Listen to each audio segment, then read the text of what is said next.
Hey guys, welcome back. We are on to the video number 12 of the entire cryptographic series where we are trying to decode and simplify CISSP as much we can do, entire cryptography as much as we can do.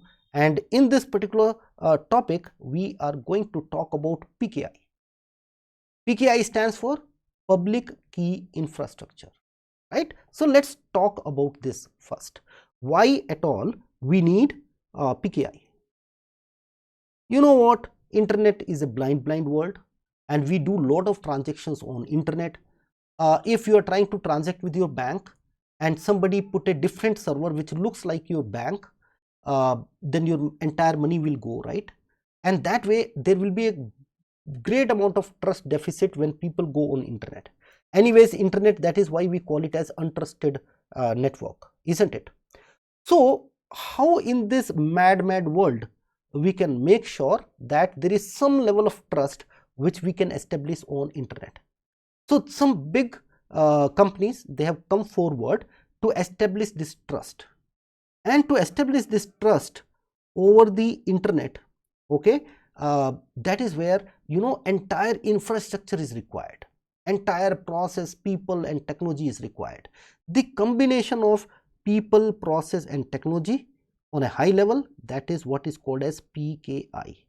So in one single sense, a PKI is an entire infrastructure to establish trust over digital identities.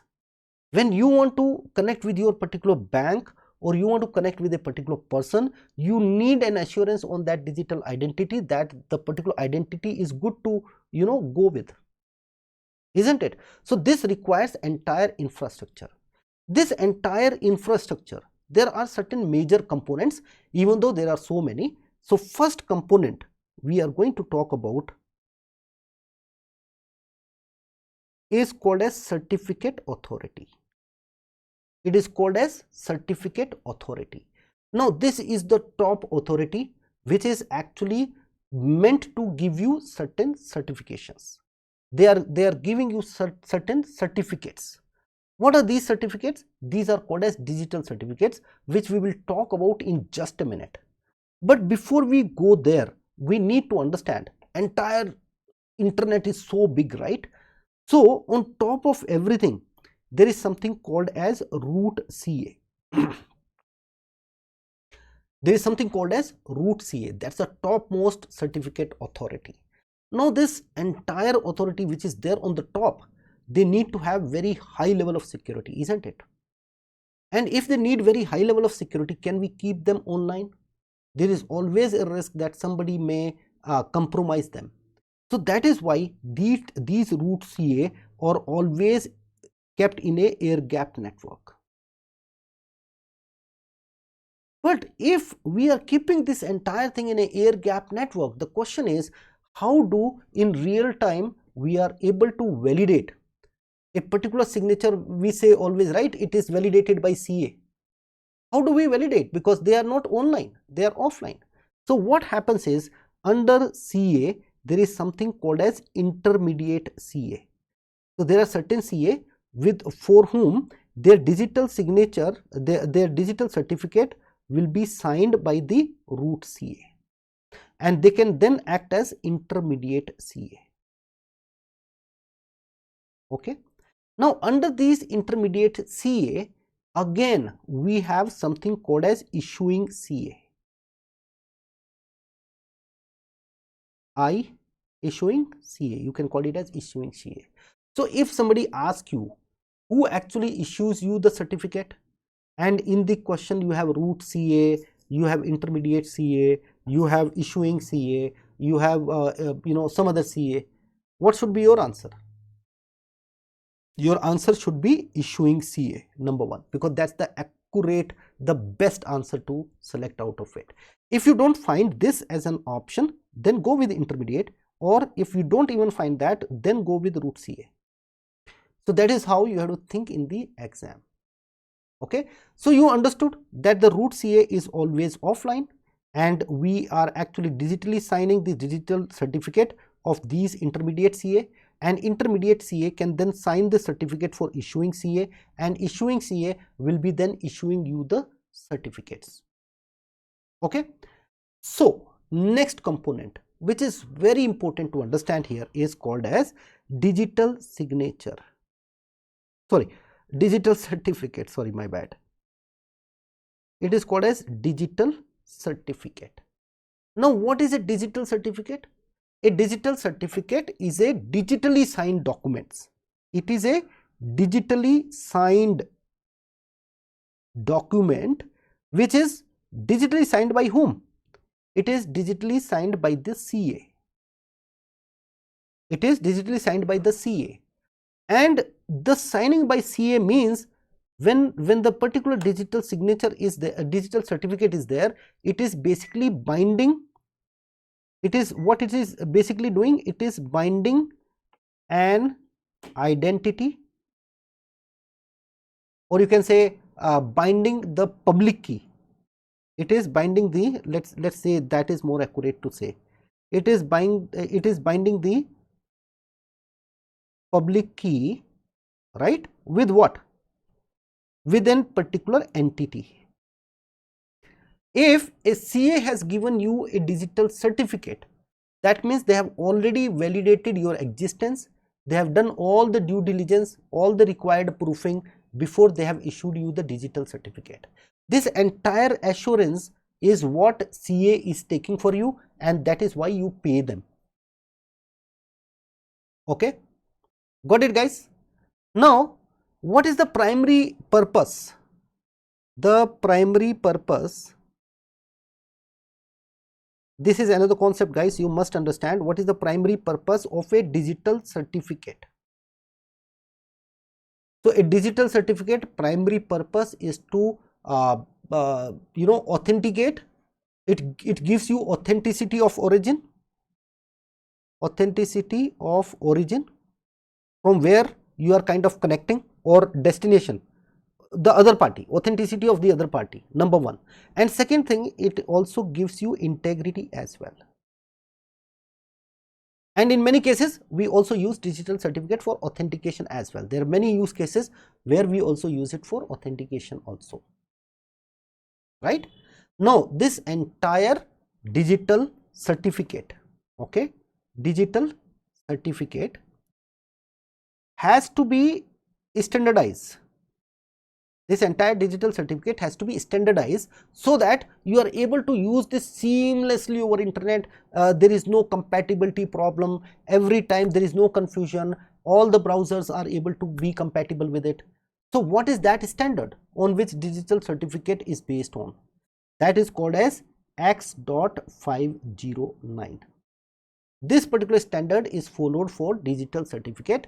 The current version of this entire X509 standard is version 3.0. Just try to check any digital certificate, see in the version will be 3.0. Okay. The next question is, what all is contained in a digital certificate? What all information is there? So we have the version number like 3.0. We will have the serial number of the digital certificate. We also have signature algorithm, which signature algorithm we have used, who is the issuer, that means who is the root CA, who is the intermediate CA, all that information will also be there. What is the validity period?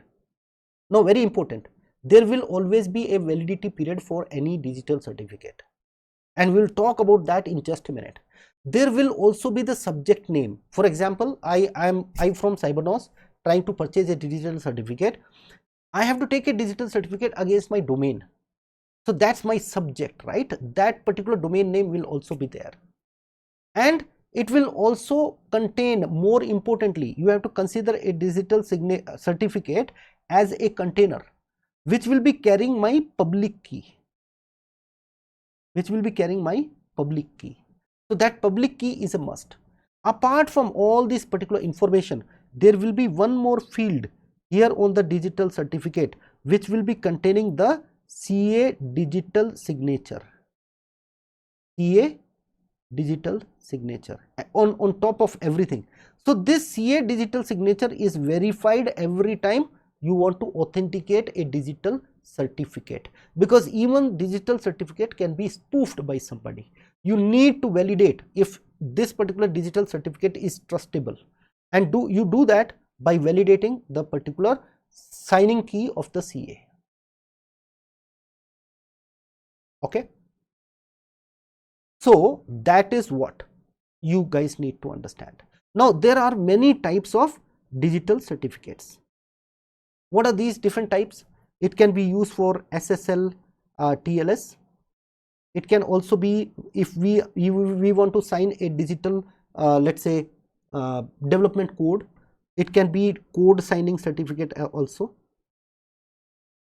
What else? There is something called as extended validation certification as well.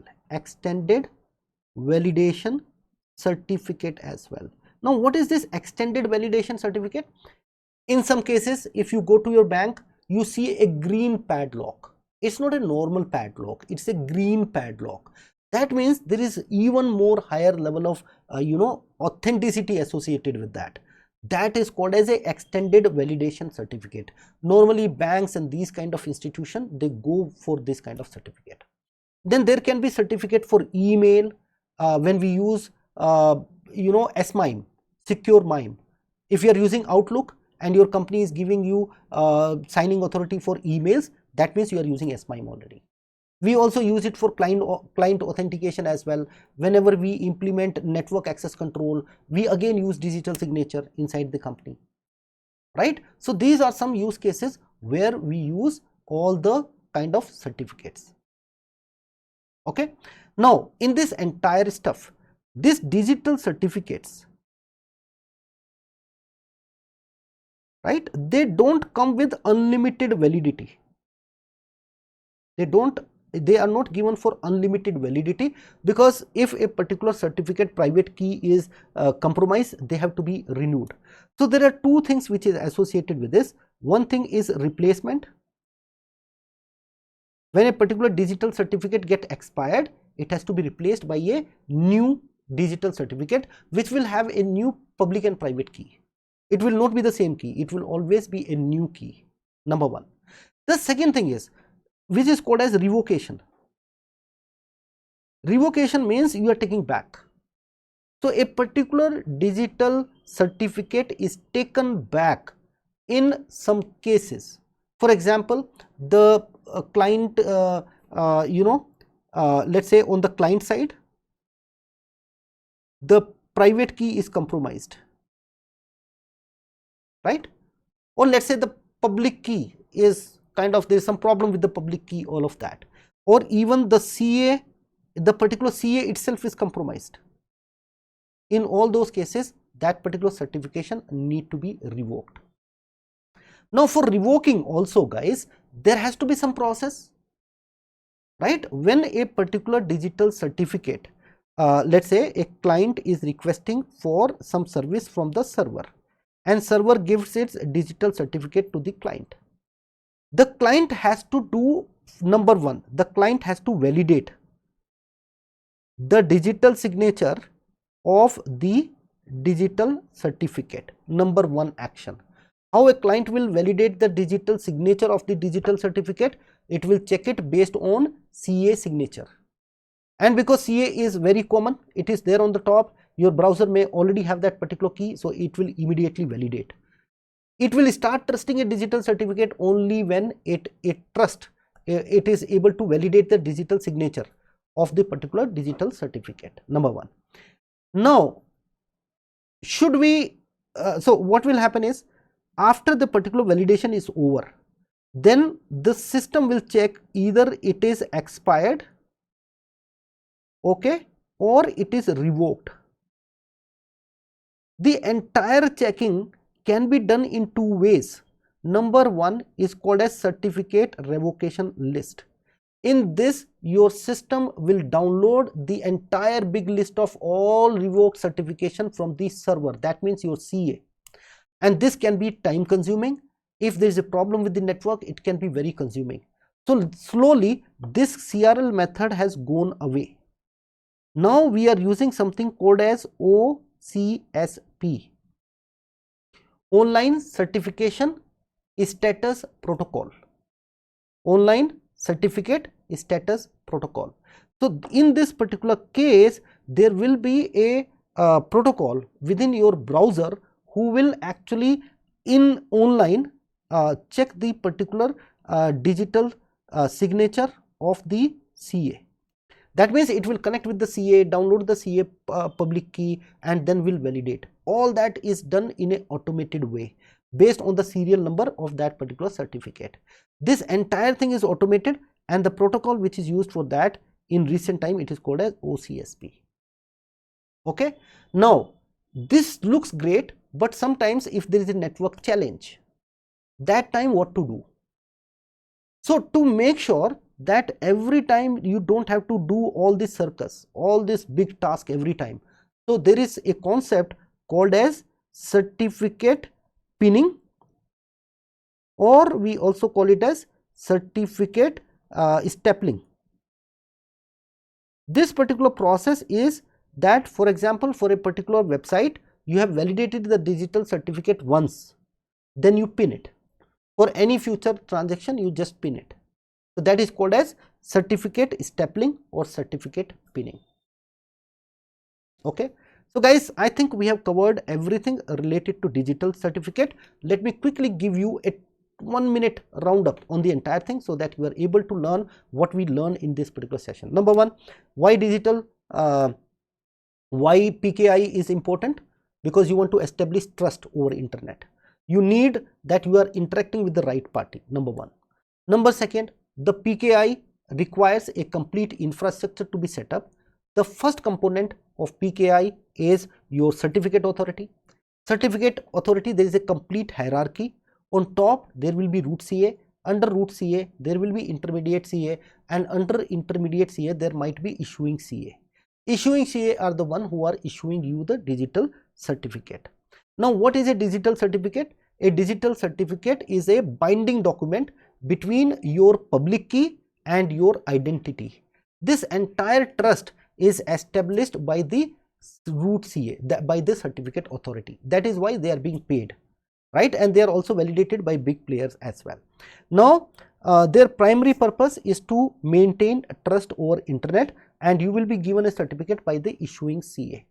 Now, this entire thing is done by using something called as digital certificate, which is based on X.509 standard, so that there is no inconsistency across, and all the digital certificates are digitally signed by the CA.